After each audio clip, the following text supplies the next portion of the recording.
皆さんこんにちは、なおです。今月の買ってみた、早速やっていきたいと思います。まずはガンプラから。Qキットの MSV からザクを2種類。Qキットは先月も購入したんですが、このパケを見てたらね、ちょっと欲しくなってしまって購入することにしました。中身よりも箱目当てって言っちゃったらちょっとダメかな。はい、続いて100分の1の Qキットを3種類。こっちは箱が目当てではなくて実際に作ってみようかなと思ってるんですが、ただいつ作れるかはちょっとわからないけどね。再販されたんですが、人気のあるものはもうすでに在庫がないものもあるんでね、一応作りたい時に手に入らないと困るので確保しておきました。はい、続きまして RG のニューガンダム。このキットの購入は2つ目になるんですが、10月の再販のタイミングで運よく予約ができたので購入しておきました。はい、続いてプレ版のキット行ってみたいと思います。ガンダムナラティブからナラティブバージョンの DJ です。映画の冒頭で主人公が乗って出てきた機体なので結構印象的だったんですが、ゼータ版の青もいいんですが、夜間作戦用の色というかこういうのもかっこいいですね。続きまして同じくプレ版よりセカンドビクトリーガンダム。残念ながら映像には登場しないんですが、設定としては存在する機体で、こういったモビルスーツをキット化してくれるっていうのは本当に嬉しいですね。ただ144分の1ということでめちゃくちゃちっちゃいんですよね。なのでぜひマスターグレードでも発売してもらいたいです。設定画がすごくかっこいいです。はい、次でガンプラは最後になります。何かというと、はい、今月発売されたばかりの HGUC ペーネロペでございます。すでに素組みしておいたんですが、144分の1なのにこのサイズ感、めちゃくちゃでかいです。このキットを製作したいとは思うんですが、まずはあの工程まで進めたいと思います。続きまして消耗品いってみたいと思います。ガイアノーツの初音ミクカラーとバーチャロンカラー。初音ミクは DJ 用に、バーチャルの方は100式用に購入しました。両方とも綺麗な色味なので使用するのがすごく楽しみです。はい、続きまして工具いってみたいと思います。今月バンダイから新しく発売されたプラモデル専用のニッパーです。広告を見るとかなり大風呂敷を広げているようにも見えるんですが、実際のところはどうなんでしょうか。まずは開封してみます。グリップは紺色の一色で、今のところカラーバリエーションの展開はされていません。まず握ってみた感覚なんですが、非常に手にフィットします。グリップが開きすぎないように設計されているみたいで、ゴッドハンドのニッパーと比べるとこんなにも違います。タミヤの精密ニッパーと比べてみると、これはだいたい同じくらい。先月購入した同じくバンダイのエントリーニッパーと比べるとこんな感じ。確かにあまり開いてない方が手には馴染みます。グリップは TPR というゴム素材で滑り止めになっていてベタつく感じもありません。刃の厚みはタミヤの精密ニッパーと同じくらいなので、特に使いにくいなという感じはありません。両側に刃がついている一般的なタイプのニッパーなので、片刃ニッパーのように切断面がめちゃくちゃ綺麗というわけではありません。これはしょうがないと思います。次に 1mm のプラ板をカットしてみます。切れ味はめちゃくちゃいいってわけではないんですが、特に悪いっていう感じでもないです。切断面は白くはなっているんですが、結構平らな感じに綺麗に切れています。エントリーニッパーとの切断面の比較をしてみます。エントリーニッパーは結構ザラザラしてるんですが、ビルドアップニッパーは綺麗です。この2つ以外のニッパーでも切断面の綺麗さや、あと切れ味などをチェックしてみました。ビルドアップニッパーは切断能力が 1mm までとされているので、それ以上分厚いプラ板を切るときは少しパフォーマンスが落ちる感じです。単純に切れ味だけ比較した場合、タミヤの精密ニッパーの方がよく切れる印象です。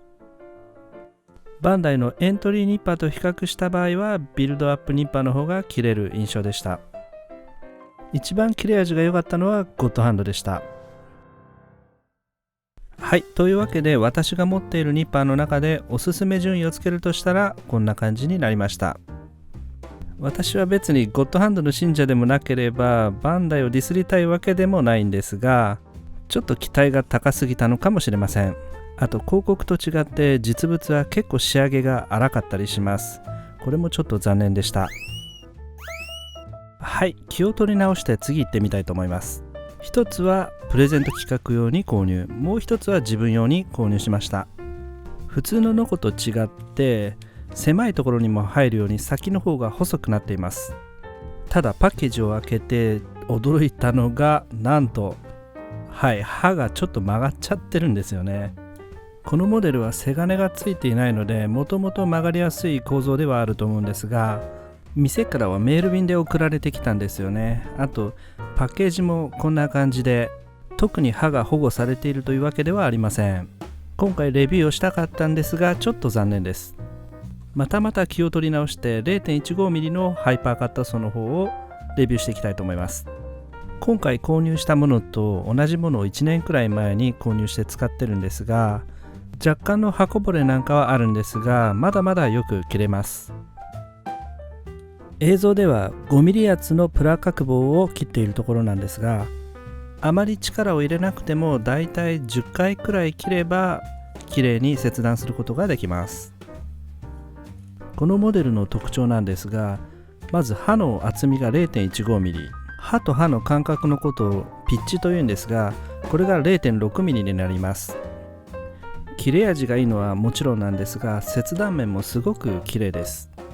実を言うとこのモデルを使う前に幅が 0.1mm のタイプを使っていたんですが、曲がってしまったんですよね。なので少し幅が広いものを購入しました。 0.1 Pro SS の方はピッチが 0.3mm なので刃がすごく小さくてたくさんついています。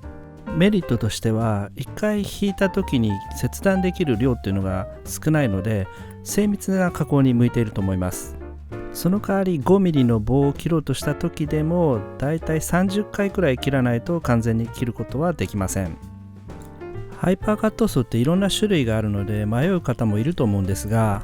基本的にはこの刃の厚みと、あと刃のピッチ、あと刃の形状なんかが自分の作業に向いているものを選べばいいんじゃないかなと思います。それでもまだ決められないという方は、この 0.15mm のタイプは一番ベーシックなものだと思うので、まずはこれから始めてみてはいかがでしょうか。まだ使ったことのない方はきっとこの切れ味に驚くんじゃないかなと思います。はい、Twitter などですでに告知しているのでご存知の方もいると思うんですが、今月このチャンネルの登録者が2万人を無事通過しましたので、それを記念してプレゼント企画を準備しました。商品は先ほど紹介したハイパーカットソーの 0.15mm のタイプ、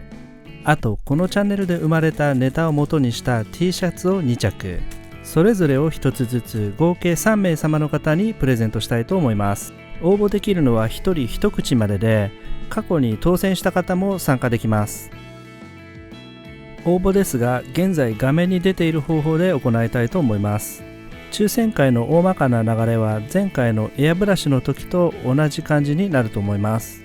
抽選会の様子はアーカイブしてありますので、そちらの方も参考にしてもらえればと思います。抽選会の日程のお知らせや、あと当選者との連絡は Twitter で行いますので、まだアカウントをお持ちでない方は応募期間の間にアカウントを取得して私の Twitter をフォロー、あと固定ツイートのリツイートをお願いします。あと今回は匿名配送は行いませんので、いやちょっとそれは困るよという方は応募の方を控えていただければと思います。はい、というわけで今回はここまでになりますが、いかがでしたでしょうか。10月はあまり動画出せなかったんですが、11月はもう少し頑張って出していきたいと思います。次の抽選会では何が生まれるのかちょっと楽しみかな。この動画良かったという方はグッドボタンを、初めての方はぜひチャンネル登録をお願いします。ここまでご覧いただきどうもありがとうございました。それではまた次の動画でお会いしましょう。さようなら。